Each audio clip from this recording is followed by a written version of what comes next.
అందరికీ శనార్థులు ఎట్టున్నారులా అందరు మంచిగా ఉన్నారు కదా. ఇక ఎప్పటి లెక్కనే ఇవాళ కూడా ధమాకా దుమ్ము దులిపి ఆర్తలు ఏడిగా గరంగా జబర్దస్త్ బాంబాటుగా పట్టుకొని వచ్చిన అన్నట్టు మీరు మన మెగానైన్ ధమాకా ఛానల్ను సబ్స్క్రైబ్ చేసుకున్నారు కదా.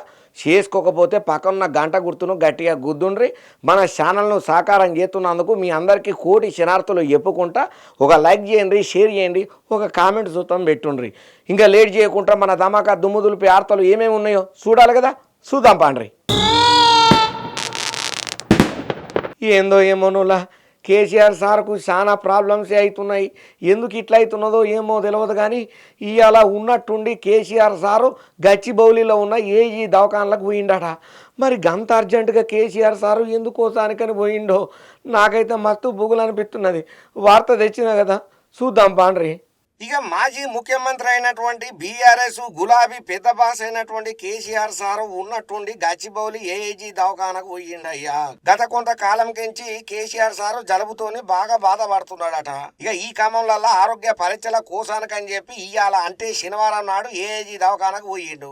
ఇక కేసీఆర్ సార్ అంట ఫ్యామిలీ మెంబర్లతో పాటు మంత్రి హరీష్ రావు సారు ఇంకా చాలా మంది పోయిల్లట. ఇక అయితే నిన్ననే దవాఖానకు పోయి ఆల్రెడీ వైద్య పరీక్షలు చేసుకున్నాడట.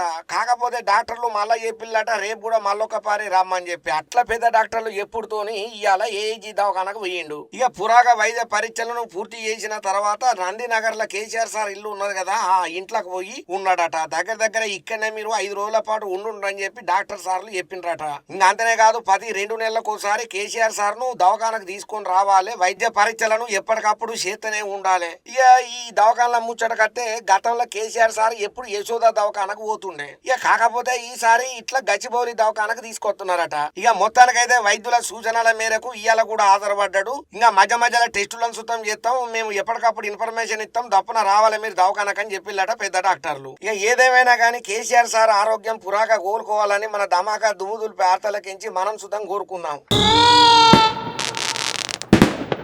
సీఎం రేవంత్ రెడ్డి సారు అభివృద్ధి పనులను ఏకవంతం చేస్తున్నాడు. ఎప్పటికప్పుడు అధికారులతోని సమీక్షలు సమావేశాలు నిర్వహణ చేసి దిశానిర్దేశం చేసుడే కాదు, జప్పున ఆర్డర్లను పాస్ కూడా చేస్తున్నాడు. దగ్గర తెలంగాణలో 571 కొత్త బళ్లను స్టార్ట్ చేయనికే పురాగా శ్రీకారం చుట్టిండు. విద్యాశాఖ మంత్రులకు ఆదేశాలను సూతం ఇచ్చిండు. మరి ఇంతకు ఏమా స్కూలు ఏమా కదా వార్త మొత్తం పురాగా సీఎం రేవంత్ రెడ్డి సార్ చెప్పిన మాటనే మీకు చెప్పనీకే మన ధమాకా దాంట్లో తీసుకొచ్చిన కదా, చూద్దాం పాండ్రి. ఇక ప్రభుత్వ బడులల్లో విద్యా ప్రమాణాలు పెంచడమే మా లక్ష్యం అని చెప్పి CM Revanth Reddy sir meeting లో మాట్లాడుకుంటూ వచ్చిండు. అయ్యా, ప్రతి విద్యార్థికి నాణ్యమైన విద్యను అందియాలనే లక్ష్యంతోనే మేము ముందరకు పోతున్నాం. అందుకు గాను అవసరమైనటువంటి మౌలిక వసతులను, ఉపాధ్యాయులకు శిక్షణ, ఇతర సదుపాయాలను కల్పన చేయబోతున్నాం. ఎంత ఖర్చైనా మేము వెనుకాడేది లేదని చెప్పి సీఎం సారు క్లియర్ కట్ గా చెప్పుకుంటూ వచ్చిండు. రాష్ట్రంలో దగ్గర 20 మంది కన్నా ఎక్కువ పిల్లలున్న గ్రామాలు, పట్టణాలలో ఈ ఏడాది కొత్తగా 571 బడులను ప్రారంభం చేయబోతున్నాం. ఈ బడులను పునఃప్రారంభమైన ముచ్చట్లల్లా కమాండ్ కంట్రోల్ ఆఫీసులల్లో విద్యాశాఖ అధికారులతోని సీఎం సారు సమీక్షనైతే నిర్వహణ చేసిండు. బోధన ప్రమాణాలను పెంచేందుకు తీసుకోవాల్సిన చర్యల గురించి అధికారులకు గట్టిగానే సూచనలు చేసిండయ్యా సీఎం రేవంత్ రెడ్డి సారు. విద్యార్థులకు భాషా పరిజ్ఞానంతో పాటు నైపుణ్యాల పెంపునకు ఈలుగా విద్యా వ్యవస్థలను మార్చాలి. హై స్కూలు నుంచి విద్యార్థులకు నైపుణ్యాభివృద్ధిని కల్పిస్తే భవిష్యత్తులో వాళ్ళు వాళ్ళకి ఇష్టమైనటువంటి రంగంలో రాణించే అవకాశం పక్కా ఉన్నది. తస్మాత్ జాగ్రత్త. ఆ దిశగానే మనం గట్టిగానే అడుగులేయాలి. రాష్ట్రంలో పట్టణీకరణ ఏకంగా సాగుతున్న ముచ్చట్లల్లో విద్యాశాఖ పురపాలక శాఖతోని సమన్వయం చేసుకోవాలి. హెచ్ఎండిఏ మున్సిపల్ లేఅవుట్ల ప్రజా అవసరాల కోసం కేటాయింపు చేసిన స్థలాలలోనే బడులను ఏర్పాటు చేయాలి. ఎస్సీ, ఎస్టీ, బీసీ, మైనార్టీ విభాగాల కింద ఇంటర్మీడియట్ వరకు ఉన్న విద్యా సంస్థలను హేతుబద్ధీకరించి ప్రతి బళ్ళల్లో నిర్దిష్ట సంఖ్యల విద్యార్థులు ఉండేటట్టుగా చూసుకునే బాధ్యత సర్కార్దే. అక్కడ ఉన్నటువంటి పర్యవేక్షణ చేస్తున్నటువంటి అధికారులదే. నాణ్యమైన భోజనము, యూనిఫాము, పుస్తకాలు ఇస్తున్నందున విద్యార్థులు పెద్ద సంఖ్యన గురుకులాల వైపు మొగ్గు చూపుతున్నారు. ఇది చాలా గొప్ప ముచ్చట.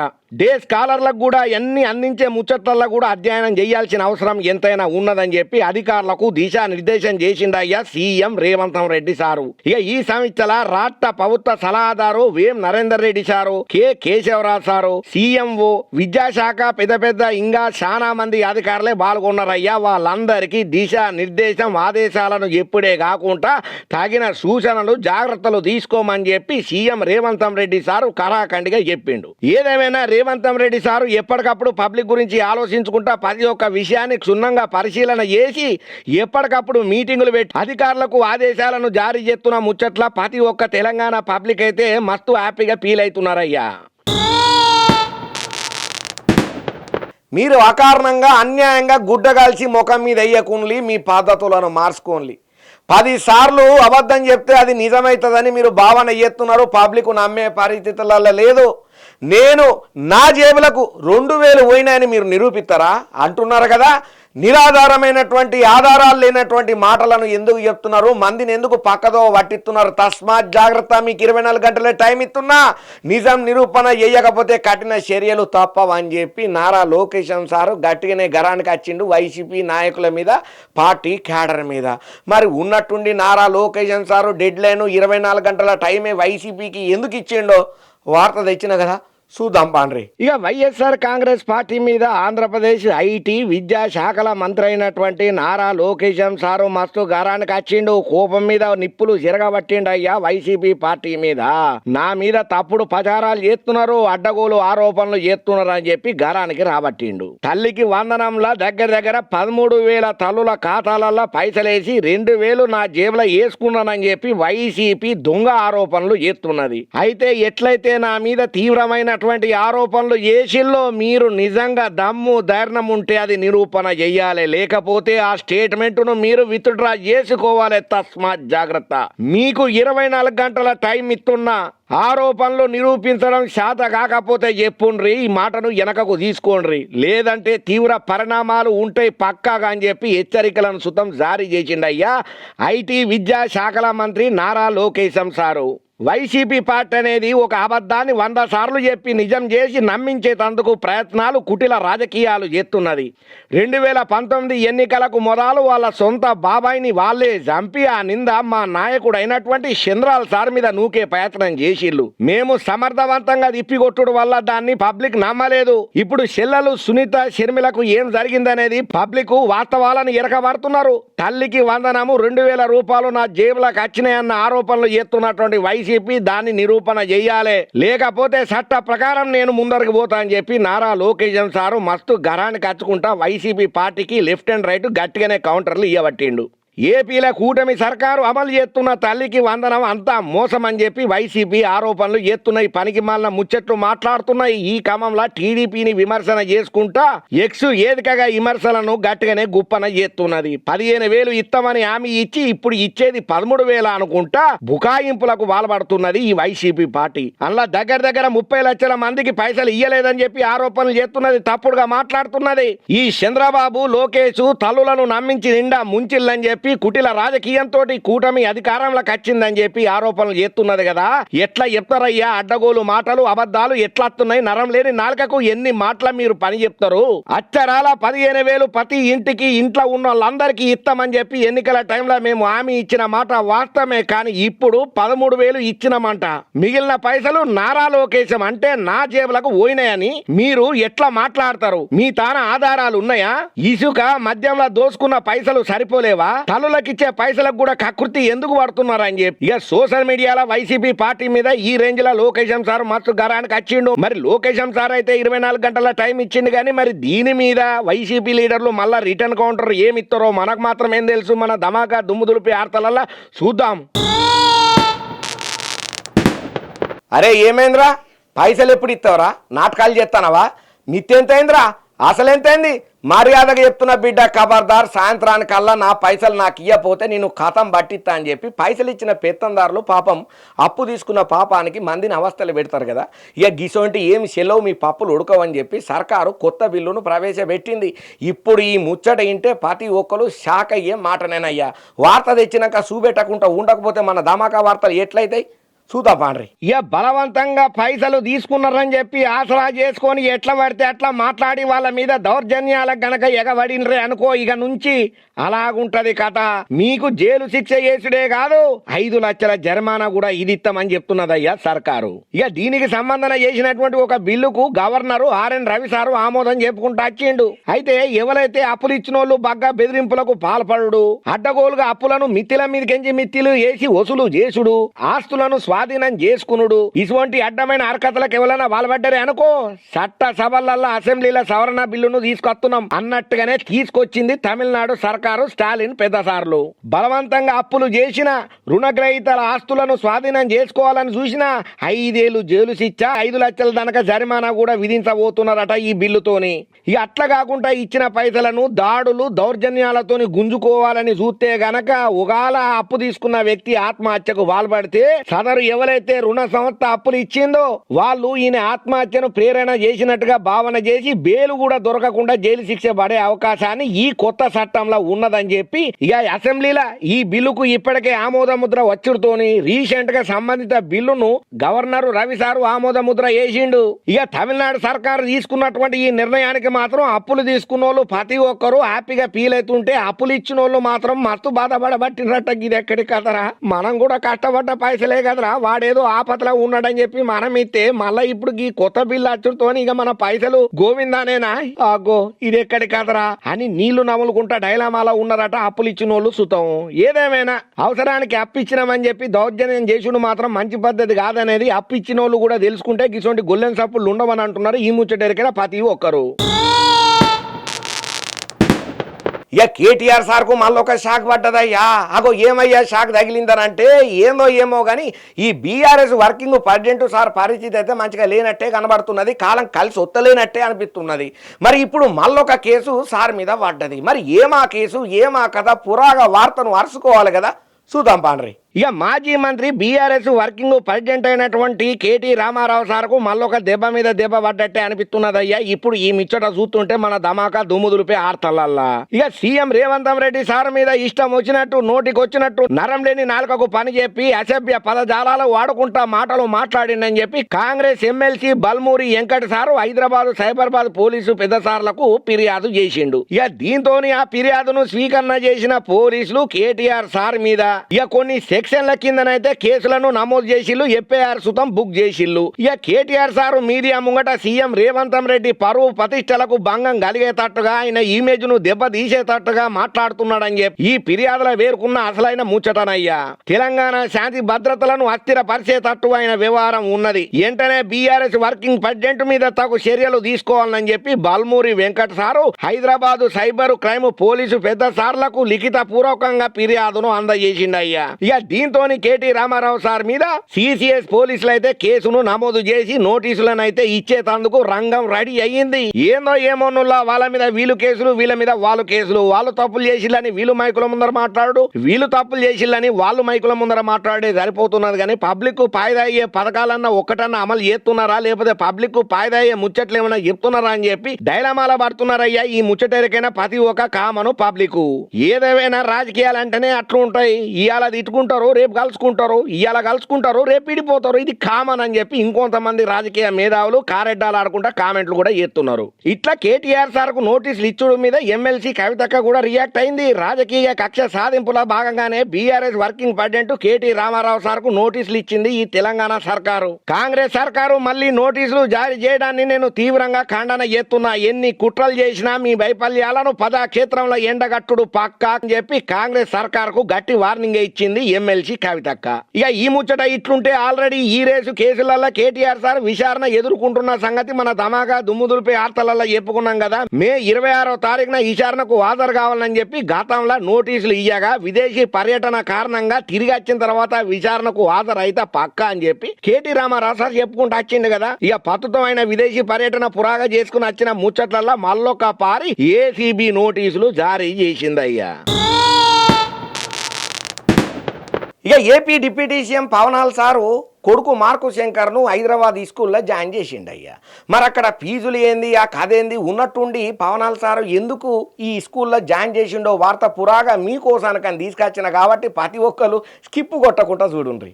కొన్ని రోజుల కిందట సింగపూర్ ఈ స్కూల్లో అగ్ని ప్రమాదానికి గురై తర్వాత దేవుని దయ వల్ల కోరుకున్న సంగతి మన అందరికి ఎరికైందే కదా. ఇక ఈ ప్రమాదంలో పాపం మార్కు శంకర్కి అయితే చేతులకు కాళ్లకు దెబ్బలు గట్టిగానే దాకినాయట. ఇక అప్పట్లో ఈ న్యూస్ ఎంత సెన్సేషన్ అయిందో ప్రత్యేకంగా చెప్పాల్సిన పని లేదు. ప్రజాక్షేత్రం నుండి ప్రజా పాలనలలో నిమగ్నమైనటువంటి పవన్ కళ్యాణ్ సారు ఊటావుటిగా పోకుండా ప్రజా సమస్యలను తీసిన తర్వాతనే కొడుకును చూడనికే పోయిందన్న ముచ్చట కూడా మనం విన్నాం కదా. ఇక అట్లా కాళ్ళ గాయాలకించి ఈ మధ్య కాలంలోనే కోలుకున్నటువంటి కొడుకును తీసుకొని పవన్ కళ్యాణ్ సార్ ఫ్యామిలీ ఇండియాకి వచ్చిండ్రయ్యా. అంతర్జాతీయ స్థాయి విద్య అవసరం అని చెప్పి ఇంతకాలం నేను సింగపూర్ స్కూల్లోనే పిల్లల్ని చదివించిన. కానీ ఈ మధ్య కాలంలో అయిన అగ్ని ప్రమాదన ఘటనతో నా మనస్సును మార్చుకున్నా. ఇక మీదట ఇండియాలోనే నా పిల్లల చదువు కొనసాగన చెయ్యాలని చెప్పి నేను పక్కాగా నిర్ణయం తీసుకున్నా. ఇక ఇంట్లో భాగంగానే శుక్రవారం కొడుకు మార్కు శంకర్ ను పటాన్ చెరువు దగ్గర పంటున్న ఇక్రిషాట్ లో ఉన్న ఇంటర్నేషనల్ స్కూల్ ఆఫ్ హైదరాబాద్ గదేనులా ఐఎస్హెచ్ అంటాం కదా, అందులో పవన్ కళ్యాణ్ సారే స్వయంగా వచ్చి కొడుకును చేర్పించిండు స్కూల్లా. ఇక హైదరాబాద్ లో ఏర్పడ్డ మొట్టమొదటి అంతర్జాతీయ బడ ఊరుతోని హైదరాబాద్ సిటీకి దగ్గర దగ్గర 40 కిలోమీటర్ల దూరంలో ఈ స్కూలు ఉండుతోని పచ్చదనము, భద్రత, ప్రకృతి వాతావరణంలో ఎంతో సుందరంగా అత్యంత అందంగా ఉండే ఈ బళ్ళ విదేశీ విద్యార్థులు, విదేశాల్లో ఉన్నత విద్యను కొనసాగింపు చేయాలనుకునే విద్యార్థులు, భారతీయ విద్యార్థులతో పాటు ప్రత్యేకంగా నిర్మాణం చేయబడ్డది. ఇక ఎలిమెంటరీ నుండి చదువును మొదలు పెడితే 12వ తరగతి వరకు ఈ స్కూల్లో చదువు చెప్తారట. అది కూడా అంతర్జాతీయ స్థాయి పాఠాలే చెప్తారట.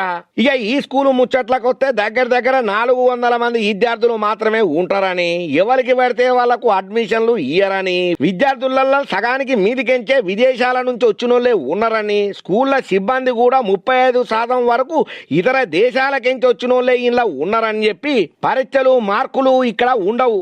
ఒక్కో తరగతిలా 15 నుండి 20 మంది విద్యార్థులే ఉంటారని, ప్రతి విద్యార్థికి వ్యక్తిగత శ్రద్ధ గైడెన్స్ ను ఎప్పటికప్పుడు ఆ స్కూలు పెద్దసార్లు అందిస్తారని, ఈ స్కూల్లో చదువుకున్న విద్యార్థులకు సర్టిఫికెట్లు అంతర్జాతీయ యూనివర్సిటీలే ఇస్తాయని, ఇక్కడ చదువుకున్న తర్వాత సీదాగా విదేశీ యూనివర్సిటీలలో జాయిన్ అయ్యే ఛాన్సులు బాగా ఉంటాయని పవన్ కళ్యాణ్ సారు బాగా ఆలోచన చేసి మొత్తానికి ఈ స్కూల్లో జాయిన్ చేసిండయ్యా. ఇక మహేష్ బాబు సారు, అల్లు అర్జునం సార్ వంటి స్టార్ పిల్లలు ఇంటర్నేషనల్ స్కూల్ ఆఫ్ హైదరాబాద్ లోనే చదువుకుంటున్నారు. ఇక ఈ స్కూల్ ఫీజుల ముచ్చట్లకు వస్తే ఫీజులు మనకు పక్కా అవుట్ ఖాయం. చిరుపు అడ్మిషన్ తీసుకోనికనే 8 లక్షల నుంచి 12 లక్షల వరకు ఖర్చు పెట్టాల్సి వస్తుంది అన్నట్టు. ఇక ఏడాది స్కూల్ ఫీజు ఇంకా ఇతర ఖర్చులు అన్ని కలిపి మొత్తం దగ్గర దగ్గర 10 లక్షల మీదికెంచి అవుతుందని ఒక అంచనానయ్యా. ఇక ఏదేమైనా ఈ చదువు ముచ్చట్ల ప్రతి తల్లి తండ్రి కూడా మా కొడుకులకు ఉన్నత విద్యను అందియాలనుకుంటారు. అందులో ఎవరి స్తోమతకు తగ్గట్టు వాళ్ళు పెట్టుకుంటారు. కొంతమంది గవర్నమెంట్ స్కూళ్ళలో అయితే కొంతమంది జర అటు ఇటు పైసలు కష్టపడి రెక్కలు ముక్కలు చేసుకొని పిల్లల్ని అయితే మంచిగా చదివిస్తారు. ఇక ఇట్లా చెప్పుకుంటా పోతే పవన్ కళ్యాణ్ సార్కి ఏం తక్కువ, పెద్ద స్టార్ హీరో, మీదికెంచి డిప్యూటీ సీఎం. ఇక ఆ మాత్రం పెట్టుట్లలో ఏమున్నది కొడుకు కోసం అని చెప్పి అని ఇట్లా కొంతమంది కామెంట్లు పెడుతున్నారు. ఏదేమైనా కూడా పవన్ కళ్యాణ్ సార్ విదేశాల్లో కొడుకును చదివించొద్దు, ఇండియాలోనే చదివించుకుంటానే ఆలోచన చేసిండు చూడు. ఈ ఆలోచనకంటే ప్రతి ఒక్కరు టేకే బౌ సార్ అని చెప్పి గట్టిగానే కామెంట్లు కితాబులు ఇస్తున్నారయ్యా. ఆయన ఒక ఆలేరు ఎమ్మెల్యే, పేరు బీర్ల ఐలయ్య. మరి ఏమైందో ఏమో తెలియదు కానీ పాపం ఇంట్లో పని చేసుకునే ఒక అన్న ఉన్నట్టుండి జీవి తీసుకున్నాడు. అదేనులా ఆత్మహత్య చేసుకున్నాడట. పాపం ఎందుకో ఏమో తెలియదు కానీ ప్రతిపక్షాలు మాత్రం ఈయనను దుమ్మెత్తి పోతున్నాయి. నీ ఇంట్లో ఉండే మనిషి ఉన్నట్టుండి వివాదాస్పదంగా ఎట్లా చనిపోతాడయ్యా, దీని వెనకాల ఏదో కుట్ర కోణం ఉన్నదని అంటున్నారు. మనకైతే ఏం తెలియదు కానీ వార్త తెచ్చిన మీరే పురాగా చూసి చెప్పుండ్రయ్యా. ఇక ఆలేరు ఎమ్మెల్యే ప్రభుత్వ విప్ అయినటువంటి బీర్ల ఐలయ్య సార్ ఇంట్లో ఓ వ్యక్తి ఆత్మహత్య చేసుకున్నాడయ్యా. ఇక ఎవరైతే ప్రాణాలు ఈడ్చుకున్న మనిషి ఉన్నాడో ఆయనే ఎమ్మెల్యే ఇంట్లో వ్యక్తిగత పనులను చేసి గంధమల్ల రవిగా ఎరకబట్టినరయ్యా. ఈయన వయస్సు దగ్గర దగ్గర 38 సంవత్సరాలు ఉంటాయి. అయితేనే 3వ అంతస్తుల ఉరేసుకొని ఆత్మహత్యకు పాల్పడ్డాడు. ఇక ఈ జీవిడిసినైనా ఎవరైతే ఉన్నాడో రవి అనేటాయన బీర్ల ఐలయ్య సార్ ఇంట్లో పని చేసుకుంటా పై అంతస్తులనే ఉంటున్నాడట. మరి ఎందుకు ఉన్నట్టుండి అట్లా జీవి తీసుకోవాల్సి వచ్చింది, అసలు ఏం కారణాలు ఉన్నాయి, అసలు ఏంది ఎమ్మెల్యే ఇంట్లో పని చేసుడే? అరే గంత పెద్ద ఎమ్మెల్యే ఇంట్లో పని చేసేటాయనకు ఏమంత కష్టం వచ్చింది?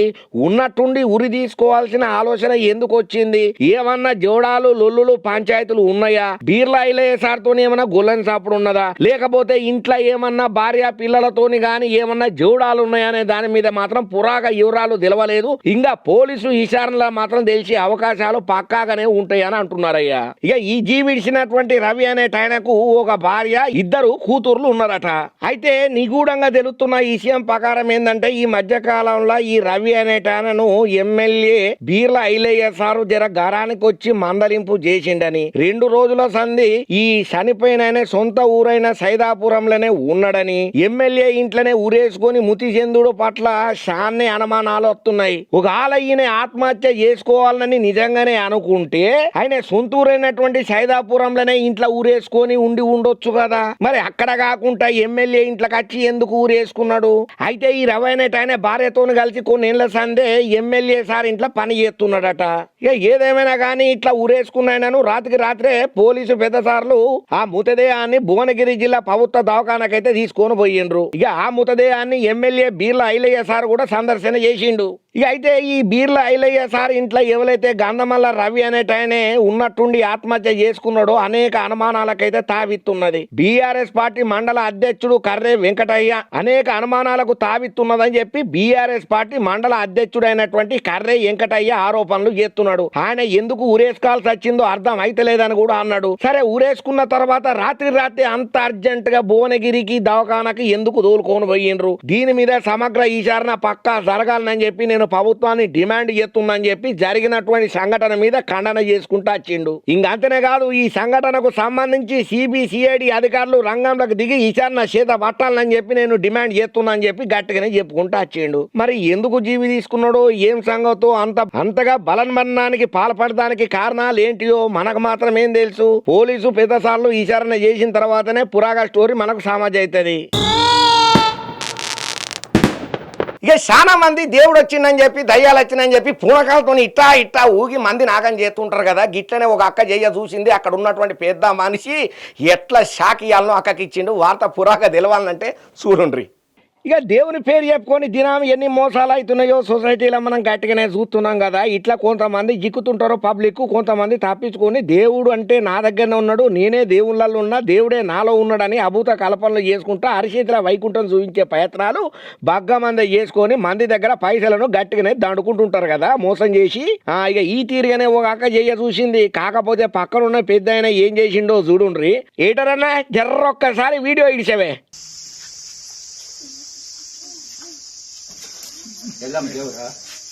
ದೇವರಲ್ಲ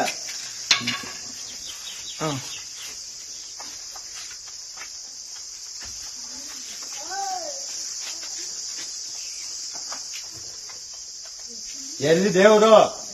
ಯಾರು ದೇವರು? ಮನಸ್ಸಿನಾಗೈತೆ ದೇವರು. ಬಿಡ್ಲಿಕ್ ಬಿಡ್ಬೇಡ್ರಿ ಆ ಅಮ್ಮನ್ನ. అబ్బో, అక్కకు దేవుడు మీదనే ఉన్నాడు కదా, పూనకం వచ్చినట్టు మచ్చిగానే జర్ర యాక్టింగ్ చేసింది. కానీ మరి ఏమైందో ఏమో తెలియదు, కానీ చేతులు కాలినట్టున్నది. అగ్గో పెద్ద కిందకించేమో తీస్తాడు. అబ్బో కాల్తలేదానే పెద్ద. అబ్బరే బిడ్డ, నువ్వు ఆరతి ఇచ్చేదేంది గీ తిరిగా నాకు ఇయ్యరాదు అన్నట్టుగా దేవునికి ఆరతి ఇచ్చేసి అక్కకు గట్టిగానే వార్నింగ్ ఇచ్చింది పెద్ద ఆయనే. ఎక్కడున్నాడు దేవుడు? యాడున్నాడు దేవుడు? నాలో కూడా ఉన్నాడు. ఈ అరచేతిలో కర్పూరం వెలిగించుడు పెద్ద దైవ భక్త, లేకపోతే దేవుడు నీలో ఉన్నాడు అనుకుంటున్నావా, లేకపోతే నువ్వే దేవతవని ఫీల్ అవుతున్నావా అని చెప్పి అక్కడికి వచ్చినటువంటి గ్రామ పబ్లిక్ అందరూ దైవ భక్తితోని ఊగిపోతా అంటే వాళ్ళందరికీ హితోపదేశం చేసుకుంటా గీసోటోళ్ళని నమ్మకండి, ఈ అన్ని తుసు మాటలు మిమ్మల్ని మాయ చేసే మాటలు అని చెప్పి గట్టిగానే కౌంటర్ ఇచ్చి అందరినీ చైతన్యవంతంగా చేసిండు. ఇప్పుడు ఈ పెద్ద మనిషి ఊరోళ్ళందరినీ ఈ తీరుగా చైతన్యవంతంగా చేసుడుతోని ప్రతి ఒక్కరు సోషల్ మీడియాలో ఈ వీడియోని తిప్పుకుంటా మత్తు తారీఫ్ చేయబట్టిండ్రయ్యా. ఏందో ఏమో భక్తి ఉండాలి కానీ మూఢనమ్మకాలు మూఢత్వాల జోలికి పోవద్దని చెప్పి ఎంతమంది పెద్ద పెద్ద మేధావులు తలబండినోళ్ళు చెప్పినా సుతం మన బుద్ధులు మన ఆలోచనలు ఎందుకు అట్లయితాయో ఏమో తెలియదు. కానీ అక్క అరచేతుల కర్పూరం పట్టుకొని దేవునికే డైరెక్ట్ గా ఆరతిస్తున్నట్టు బిల్లపిచ్చేసరికి చేతులు గాలి కింద పడేసరికి శివరాకరికి పెద్ద ఆయన కళ్ళు తెరిపించే ప్రయత్నం ముందరేసుకున్నాడు. ఏదేమైనా పెద్ద ఆయన చేసిన పనికి మాత్రం ప్రతి ఒక్కరు తారీఫ్ చేస్తున్నారయ్యా. అగ్గో ఇప్పుడు ఒకటి ధమాకా లాంటి దుమ్ము దులిపి ఆర్త వచ్చింది, చూసేయండి. ఏదేమైనా భూమి మీద బిర్యానీ బాగుండాలి కానీ మనిషి బతికి బట్ట కడతాడనే దానికి చాలా నిదర్శనాలే మనకు కనబడుతుంటాయి కదా. ఇక ఇప్పుడు ఒక వీడియో చూపెడుతున్నా చూడుండ్రి అన్న. ఒక్కసారి మన ధమాకా దుమ్ము దులిపి ఆడియన్స్ కోసం వీడియో ఇడిసవే. అబ్బో పెద్ద పులిరే నాయన, దీనికి ఏం పని రా ఈడ తిరుగుతున్నది. ఆగో ఏమో చూస్తాంది. అగో పక్క పంటి ఓ అన్న ఏదో మంత్రాలు చదువుతున్నట్టు కూడా వినబడుతున్నది కదా. అగో ఏమైందే మళ్ళా వెనకకు మరలా అట్లా పోతాంది పులి అగో అబ్బా పాయరా అది సంగతి చూసినరా అన్న ఒక చోట కూర్చొని మంత్ర జపం ఏదో చేసుకుంటున్నాడు ఆయన భక్తి పారవస్యంలో ఆయన ఉన్నాడు మరి యాడికెంచి వచ్చిందో ఏమో తెలియదు కానీ పులి మాత్రం వచ్చి దూరం కెంచి ఒక పట్టు వడదామని చూసింది ఇంకా కానీ అన్న మంత్రాలు చదువుకుంటా చూసుడుతోని ఏం చేయాలనో అర్థం కాక అమ్మో ఈడెవడో అజీబ్గా ఉన్నాడు మనకెందుకు వచ్చిన పంచాయతీ అని చెప్పి తోక ముడిచి వెనకకు మరల వెళ్ళిపోయింది ఇక ఈ వీడియో సోషల్ మీడియాలో బాగా షేక్ అవుతున్నది కొందరు ఏమంటున్నారని అంటే అగ్గో అన్న ఈ వీడియో చూసిండో లేదో కానీ భయపడి పులికి ఆహారం అవుతుండే కొంతమంది అంటే ఏదేమైనా కూడా దైవశక్తి అనేది చాలా గొప్పది ఆ అన్న అట్లా మంత్రాలు చదువుకుంటా ప్రార్థనలా ఉండు వల్లనే ఆ పులికి ఏమనిపించిందో ఏమో గానీ వెనకకు మరలి పోయింది ఆయనను నమ్మిన దేవుడే ఆ అన్నను కాపాడిండి అని చెప్పి గట్టిగానే కితాబులు కామెంట్లు పెడుతున్నారు అయ్యా ఏదేమైనా పులికి ఆహారం కాకుండా అన్న మంత్ర జపంలో ఉండి పానాలతోనే బయటపడు మాత్రం ఇది చాలా గొప్ప ముచ్చట అని చెప్పి ప్రతి ఒక్కరు తారీఫ్ చేస్తున్నారయ్యా ఈ వీడియో చూసిన తర్వాత అబ్బా మొత్తానికైతే ఈ రాజమల్లు తెచ్చిన కాడికి వార్తలు పురాగా ఒడగొట్టిండ్రు మీరు కూడా ఊడ్చిపోయేదానిక చూసిండ్రు కాబట్టి మన మెగా నేను ధమాకా ఛానల్ను మీరు సబ్స్క్రైబ్ చేసుకున్నారు కదా చేసుకోకపోతే జప్పన చేసుకోండి పక్కన ఉన్నటువంటి గంట గుర్తును గట్టి గుద్దినరు అనుకోండి ఎప్పటికప్పుడు ధమాకా దుమ్ముదులు పేర్తలు మీ తానక అత్తనే ఉంటాయి లైక్ చేయండి షేర్ చేయండి కామెంట్స్ ఉత్తం పెట్టుండి రెగ్యులర్గా మీకు తెలిసిందే ఇంగిన్ని మంచి మంచి ధమాకా దుమ్ముదులు పేర్తలతోని నేను అత్త మీరు ఇంటనే ఉంటారు చూస్తూనే ఉంటారు మీ రాజమల్లు